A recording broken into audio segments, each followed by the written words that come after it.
Happy Friday, first grade! Today for writing, we will write about the character and setting of our story.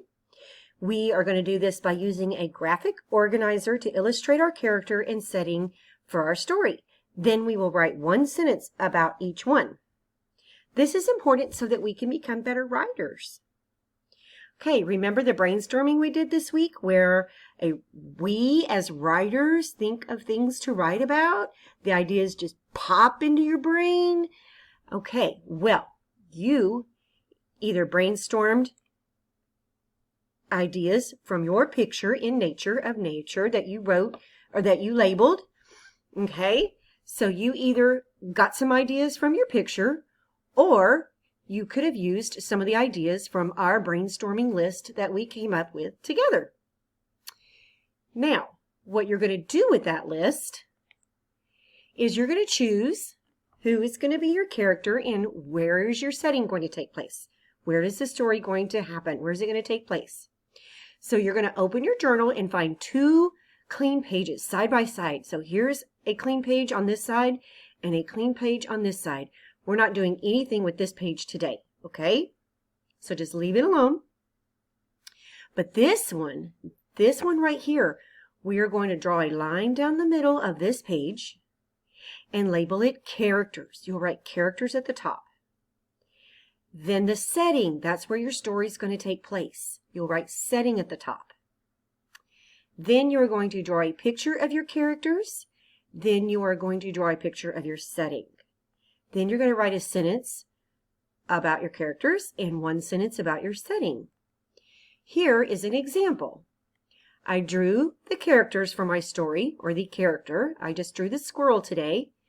I might add another character later. Right now, it's the squirrel. All right? And the setting. Well, squirrels live in trees, so I picked the tree as the setting for the story. Then I wrote a sentence about each one. One day, a squirrel was eating a pecan. Okay? Then the tree was the squirrel's home.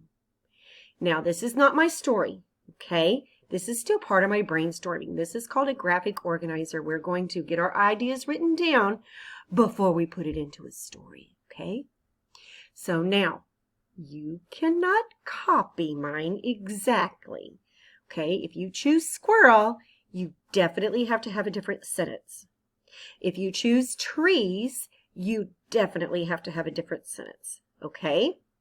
So you can use something from your picture, one of the ideas from your picture, whatever you labeled in your picture, you may use some of those, or you can use some of the words that we brainstormed together. And if you really love squirrels and you really love trees, you can use those, but you cannot use the same sentence, okay? N-O. Got it? Good. All right, so let's review what we talked about today. We remembered what brainstorming was, that it's just getting ideas. Writers think of ideas. They just pop into their head and they write them down so they know they have an idea about what to write about. We looked at our picture that we took of nature. We looked at the labels, and some of you may have chosen some of those things to be your characters or some of them to be your setting. Or you might have chosen some of the words that we brainstormed together. And then you found two blank pages next to each other. And on the left side, you divided it with a line. You drew a line down the middle and labeled this side characters and this side setting. Then you drew a picture of your characters and your setting. Then you wrote a sentence for each one. A sentence for your characters and a sentence for your setting. Okay? Then next week, we are going to add more to this story, and we'll just make it more and more interesting every day. So happy writing. Have a good weekend. Bye.